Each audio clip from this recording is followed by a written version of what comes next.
53 वर्ष गेले 53 वर्ष कराड शहरामध्ये शिवजयंती मोठ्या प्रमाणावर होते। 53 वर्षापूर्वी शिवजयंतीला सुरुवात झाली त्यावेळेची असणारी संख्या आणि आता 53 वर्ष झाल्यानंतर असणारी मिरवणुकीची संख्या किंवा तिचं भव्यपणा हा संपूर्ण महाराष्ट्राला वेध लावणार आहे। कराड शहरातील शिवजयंतीच्या निमित्तानं बाहेरच्या लोकांनी शहरातील मिरवणूक बघायला यावी या दृष्टिकोनातून चांगल्या पद्धतीने शिवजयंती आपण मिरवणूक वगैरे काढतो, शिवजयंती साजरी करत असतो। या शिवजयंतीमध्ये कराड तालुक्यातील संपूर्ण सगळी मंडळं यामध्ये भाग घेत असतात, मिरवणुकीमध्ये सुद्धा ते भाग घेत असतात। अशा पद्धतीनं ही शिवजयंती साजरी होती। शिवजयंतीच्या माध्यमातून वर्षभर चालणारे जे कार्यक्रम आहेत, समाज उपयोगी कार्यक्रम असो, आणखीन आरोग्यविषयक असू देत, अनेक आम्ही काय उपक्रम घेत असतो आणि त्या उपक्रमाद्वारे नागरिकांना जास्तीत जास्त सोयी उपलब्ध करून देण्याचा प्रयत्न करत असतो। आत्ता सुद्धा एक हिंदू एकता कार्यकर्ता आणि सदस्य म्हणून मी एक स्मशानभूमीमध्ये सुद्धा ट्रस्ट निर्माण केले, त्यामध्ये सुद्धा लोकांच्या सोयीसाठी एक काम करतो। अशी ही हिंदू एकता संपूर्ण महाराष्ट्रामध्ये अगदी धुळ्यापासून ते इकडं इचलकरंजी, बेळगाव ह्यापर्यंत आपले हे झालेले आहे आणि आता त्याला चांगला प्रतिसाद पण मिळतोय। मध्यंतरीचा काही कालावधी असा होता की एक हिंदू संघटना वाढतीये, त्यामुळे आपण जरा थोडंसं थांबावं म्हणण्यापेक्षा काम चालू होतं, पण स्लो करावे स्पीड अशा दृष्टीने आम्ही थांबलो होतो। पण ते त्या संघटनेने हिंदुत्व सोडलं आणि वेगळ्या मार्गाने जायला लागल्यानंतर मात्र आम्हाला हिंदू एकतेचं मोठ्या प्रमाणावर पुनर्जीवन करावं लागलं आणि त्या पद्धतीनं संपूर्ण महाराष्ट्रामध्ये काम चालू झालेलं आहे। अगदी धुळे, श्रीरामपूर, नाशिक ह्या भागात, पुणे वगैरे सगळीकडेच काम चालू आहे। यावर्षी कसं नियोजन आहे शिवजयंती? पूर्वीपासून पारंपरिक शिवजयंती साजरी केली जाते। अक्षय तृतीयेच्या आदल्या दिवशी कराड शहरामध्ये शिवजयंती साजरी केली जाते। यावर्षी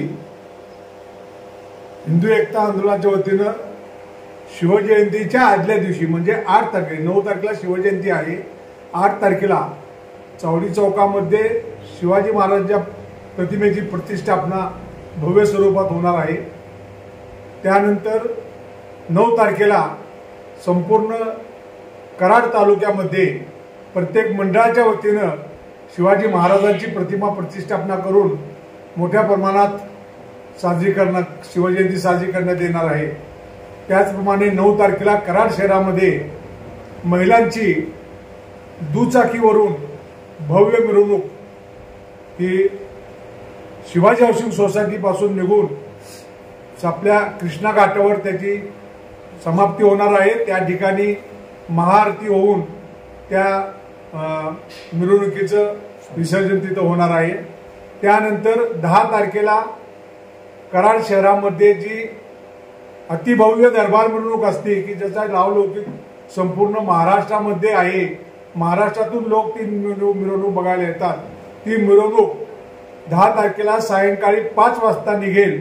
त्यामध्ये घोडेस्वार, चित्ररथ, वारकरी संप्रदाय, भजनी मंडळ, धनगरी ढोल पथक वगैरे अशी भव्य स्वरूपातील मिरवणूक असणार आहे।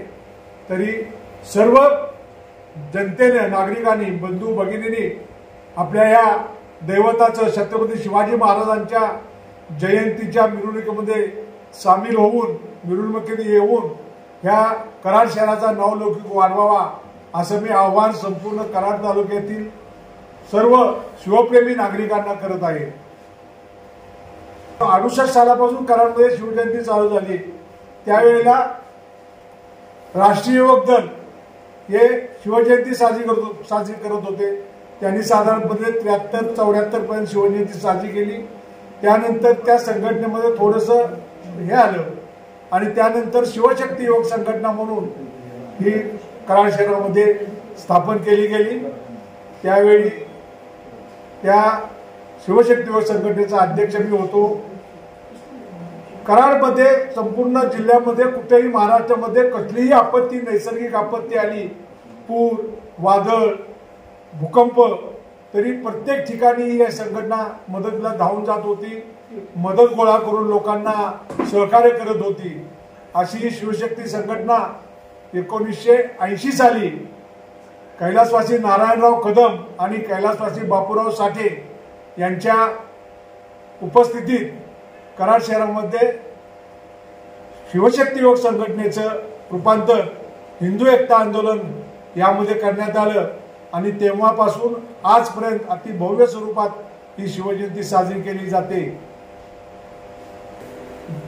दरवर्षीप्रमाणेच मलकापूर शहरामध्ये यावर्षीही दरबार मिरवणूक ही अक्षय तृतीया दिवशी म्हणजेच 9 तारखेला सायंकाळी 5 वाजता पोळवस्तीतून सुरुवात होणार आहे. त्याची सांगता मलकापूर गावठाण या ठिकाणी होणार आहे. अक्षय तृतीया दिवशी संघटनेच्या वतीनं कराड शहरानंतर मलकापुरात शिवजयंती साजरी केली जाते. त्याप्रमाणे तालुक्यात किंवा जिल्ह्यातही अनेक ठिकाणी साजरी केली जाते. तसेच 10 तारखेला कराड शहरातली मिरवणूक आहे. याची सुद्धा सर्व शिवभक्तांनी नोंद घ्यायची. जास्तीत जास्त संख्येने या आपल्या शिवजयंती निमित्त आपण सर्वांनी या दोन्ही मिरवणुकीत सहभागी व्हावं आणि ही मिरवणूक छत्रपती शिवाजी महाराजांची मिरवणूक आपण एक देशाला नवीन आदर्श निर्माण करून देणारी करूया. एवढंच बोलतो, थांबतो. जय हिंद, जय महाराष्ट्र.